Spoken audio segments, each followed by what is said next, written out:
Which fictional character's death have you not gotten over? Rengoku Kaija from Demon Slayer.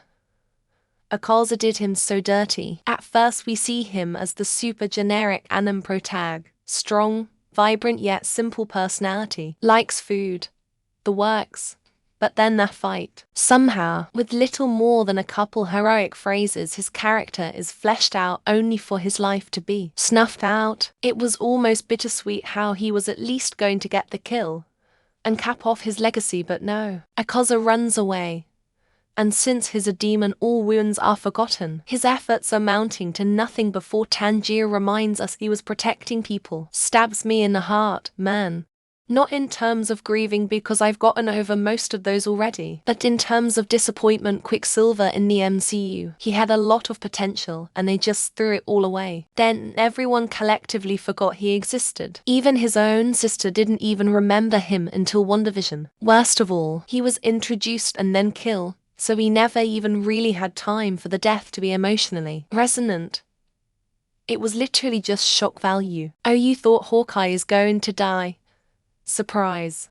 In the Tales of Arcadia Troll Hunters movie, when Stickler died, I didn't believe they were actually dead.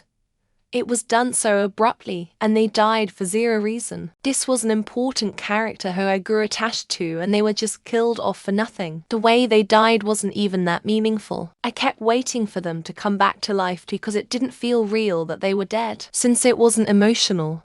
So many. Honestly.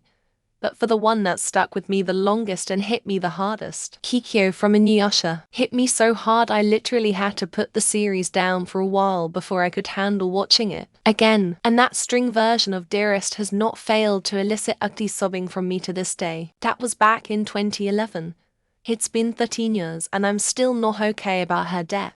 David the Gnome and his wife. I was a small child when I saw the only aired like once or twice finale, spoilers. To die and do so they turn into trees without any warning and leave their best buddy Swift the Fox behind without any warning, and the series ends with their deaths and Swift screaming out in anguish. WTF. I'm in my 40s and that still haunts me. Aang will change, like cutting his arm off worked in stopping the infection or his body powers through it somehow, but nothing ever changes and he still just either succumbs to the bite or just gets shot.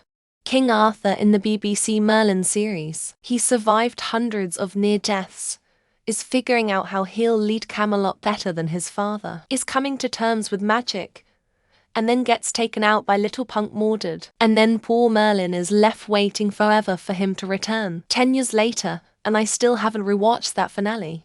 General Hux from Star Wars. New movies were trash. How offhanded his death was made them even treasure. Literally the only character I watched them for. It was so. I don't even know. He died like an extra in the background of a war movie after getting some weird-ass traitor trope attached to him. Tony Soprano, speculation still about whether he did, or did not, get whacked. Even though Butch agreed to back off and shook on it, and then tells Tony you do what you got to do when Tony asks about Phil's whereabouts. I dunno, I think he got hit. But I'm in denial maybe. I cannot watch Eddie Carr's death scene. Can't do it at all. That man was so heroic and it isn't quick or painless. It is full of terror and I hate that they did that to him. Throw the car off the cliff with him inside, sure. That at least would have been dramatic. Claudia, Kirsten Dunst's character in Interview with the Vampire. Not so much because I liked the character, but how much the character meant to the protagonist in that story. Early 20s me thought it was one of the most depressing scenes I've ever seen. Money Heist spoilers. First to come to mind was Nairobi in Money Heist. Tokyo took me out, took two. I bawled like a baby watching both of them. I actually cried when Berlin died, but that was more for the professor. The death of Severus Snape from the Harry Potter series still weighs heavily on my heart. His complex character and ultimate sacrifice left a lasting impact, and I've yet to fully come to terms with his departure. The rogue clone from the Clone Wars series. Can't remember his name. Can't find the episode. All I remember now is his last words. Good soldiers follow orders. Good soldiers follow orders.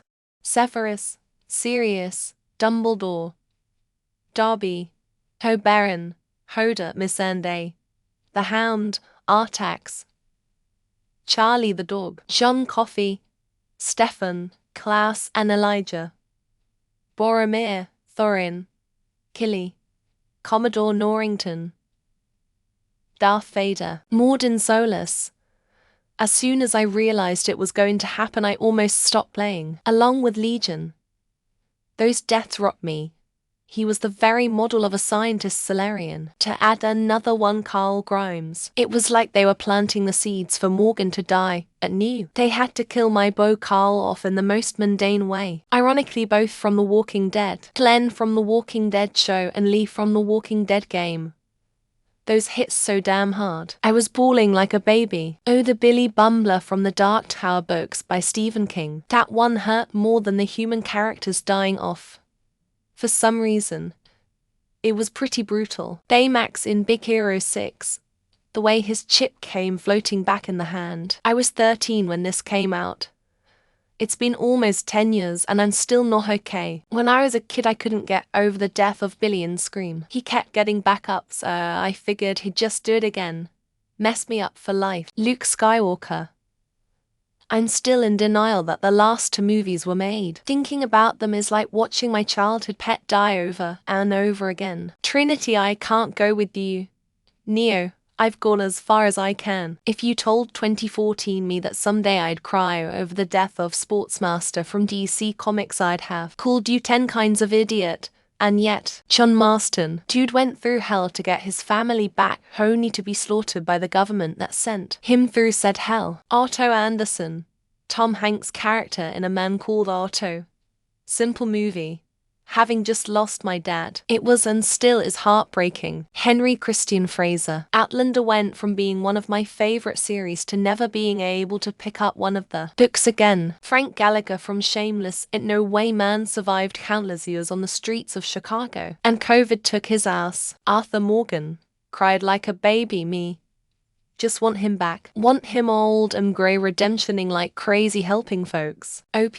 Sons of Anarchy. I never bothered to finish after that. Made it another season or so and just was tired of it all. Captain McTavish. When I saw it, my jaw dropped. Still haven't gotten over it. SKT. McTavish death didn't help either. Dilly from Stranger Things. Man went out in a blaze of glory worthy of a 70s rock song and redeemed himself in the end. Scooter from Borderlands. Also honorary second is Charles from the Henry Stockton games. Both had me bawling my eyes out. I was upset with the 10th Doctor's end, that even with the mixed feelings of the specials, I'm just happy he's back. To me it is Tony Stark. MCU feels so sad without him in it. I kinda hope whole universe knows who saved them all. Everyone I failed in my Mass Effect playthrough the first time. I'll never let Tali Zora of us Normandy go again. Walking Dead Zoe. That show took shot to a whole new level. People forget how intense that first season was. Sturm Brightblade from the Dragonlance series. First time having a beloved character die in a book. Hit me hard. Ori Castle from Cyberpunk 2077's Phantom Liberty DLC. I fell in love with her the moment our gazes met. Richard Harrow, the half-a-face guy from Boardwalk Empire. I was bummed when that character exited the show. Spoilers, TV show Angel. Fred from then subsequently Wesley in Angel. Comforted by Fred. Jorge from Halo. Man, it messed me up the first time. It's weird, but it still felt like losing a friend. Oberyn from Game of Thrones. Also one of the most shocking deaths. Took my hours to recover from shock. Nemechek from Chwopsy Z Plakubroni. I read this book in the 5th grade, and I'm still not over it. Luke Skywalker. Fuck you, Rian Johnson. You ruin a science fiction icon for your own amusement. Samuel O3 for From the Halo Universe.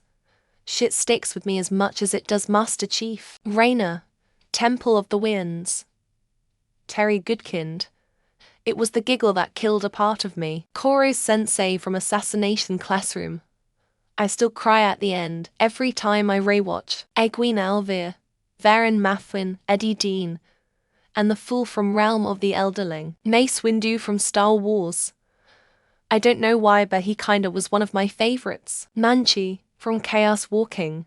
Had to put the book down and walk away for a while. Boromir. They will look for him from the White Tower, but he will not return. Leon from Akane got killed. The post-annum depression was strong with this one. Fred Weasley. The thought of George having to continue without him guts me. Newt from Maze Runner. That bastard carved a hole where my heart should be. Fictional. They weren't real in the first place, so how could you be upset? Glenn in Walking Dead. From there on the show really went downhill. Non-stop. Bin Laden. The guy never existed. He was like the Mandarin from Iron Man. Suits spoiler. Harvey's mom. She never got to meet Donna in person. Aki in Chainsaw Man. Ace in One Piece. And the protagonist of Persona 3, Jackie. Choom finally hit the big leagues. Now he's just a Moscow mule. The elephant thing from Inside Out.